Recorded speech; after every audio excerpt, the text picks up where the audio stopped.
Okay, so we're here at the Lighthouse in Wolverhampton at Willard Wigan's exhibition, his homecoming exhibition. We're just going to have a quick chat with Willard himself. As most of you know, Willard's a local lad from Ashford Park originally in Wednesfield. So Willard, how does it feel to have an exhibition, a homecoming exhibition in your own city?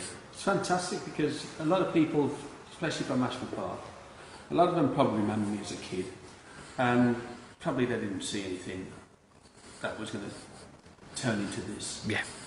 So, me coming back to Wolverhampton and bringing this exhibition here, it's a pleasure because my work is now known all over the world.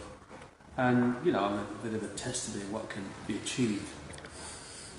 You know, because most people think Wolverhampton doesn't really have a lot of stuff happening. Sure. But they got it wrong because there's a lot of great stuff in Wolverhampton. And bringing this exhibition here is an example of what can be achieved. And my work is like a message, and it's for people to see. I create the smallest sculpture that I've ever made by man, and it's here for people to see.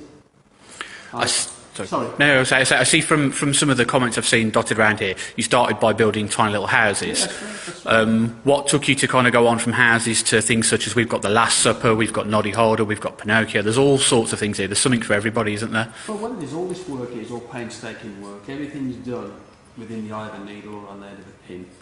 It's 53 years of making microscopic stuff. I started making furniture for ants and I started making houses for ants. I used to go over to Dandos. Oh, the Dandos, yeah. Cat woods. And I was always lifting up rocks and, you know, picking up the insects and looking at the insects. And it all started when my dog destroyed an ant's nest. Okay. And I just got sort of... I felt as though I needed to help the ants. So me being a little kid, I started making furniture and little houses for ants, you know. Yeah. It became an obsession. And my mother seen it and then she encouraged me to go smaller and smaller and smaller and then get bigger. And my whole world has changed because of it. It's become a worldwide phenomenon. People are looking at my work as being the smallest, biggest thing they've ever seen. You know, I'm now in the Guinness World Record, making the smallest sculpture.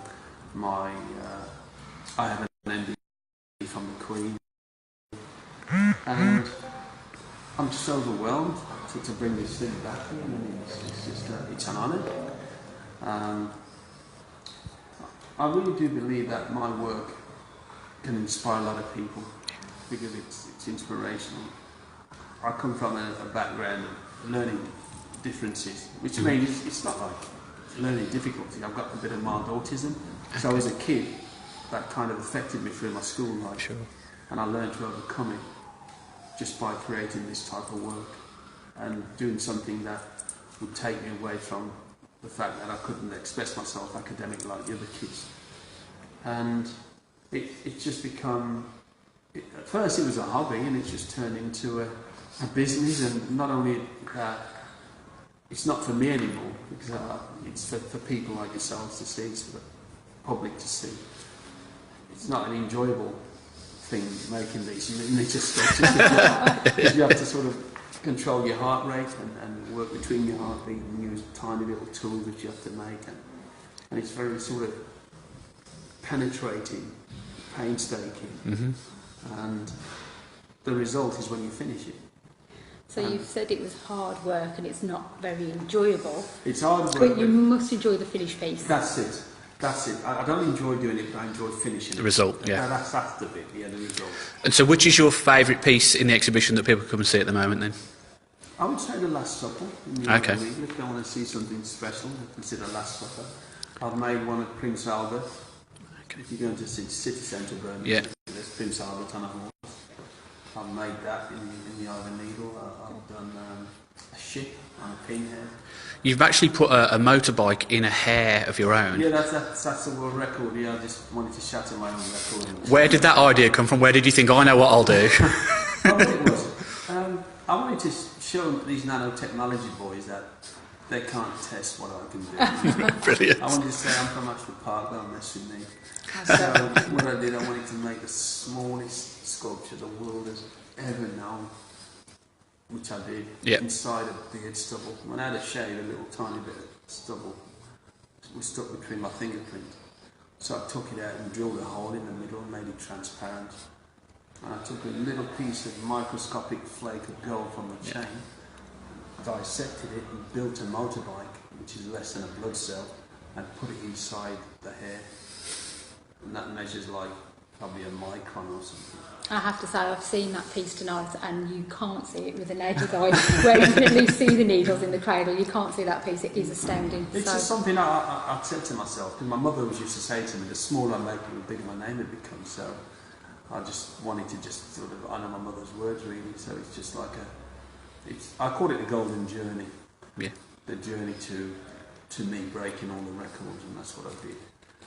So if any locals actually want to come down and see the exhibition, it's here at Lighthouse Media Centre. Lighthouse Media Centre. Which, for those that aren't aware, is in the Chubb building, which is a 30-second walk from the bus station, so there's no excuse. And how long is the exhibition here till? It's here till 2nd of May, I think, 2nd of May. Okay, so there's a few weeks so yet. Every now and again I'll pop in and people who want to talk to me, they can meet me and can explain to them a little bit more about how I do it. They can accost you like we did. And so finally, I guess, what's next after this for you? What have you got coming up? Any commissions or any work? I'm going to work on the old lady that lives in the shoe. Ah, okay. I'm going to put 25 children in the Iver Needle plus the shoe and the old lady. So if you're listening to this, or imagine the smallest needle, imagine seeing that the shoe, which is the shape of a house with all the windows and 25 kids. Plus the little old lady. And I'm going to put glasses on her as well. And how long do you think that will take you to create? That's going to be the hardest thing I've ever done. That's going to drive me insane doing it. But at the same time, I'll get the result at the end. Brilliant. Well, all I'm going to say is good luck with that, because I've seen these ones and they're amazing. So that's going to be something See all the displays are here. Yeah, as I say, we'll just have a quick pan round.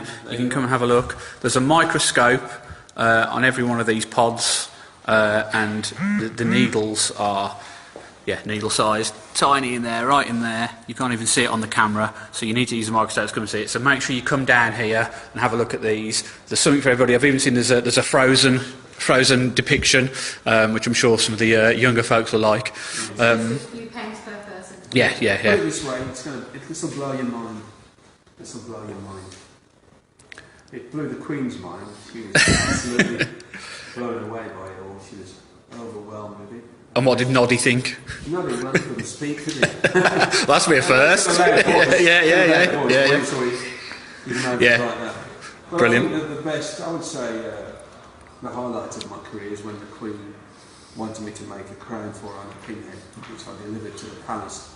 That was a great moment for me. I felt very honoured for that. Brilliant. And I haven't changed. I'm still me. Yep. I was born in Ashford Park, Parry Road, 44 Parry Road, Ashford Park. And now and again I still pop down and have a look, walk around. I'm still me. Doesn't matter how successful I am. I'm still me. That's really good to hear. I'm sure everybody in Wednesfield is rooting for you, and hopefully we'll have an influx of Wednesfieldians, whatever the technical term is, from Wednesfield. So thank you very much for your time. Really appreciate it. This is us signing off now. You can watch this video back if you missed the beginning. It'll be on our Facebook page very shortly. Thank you. Cheers. Can I listen to myself?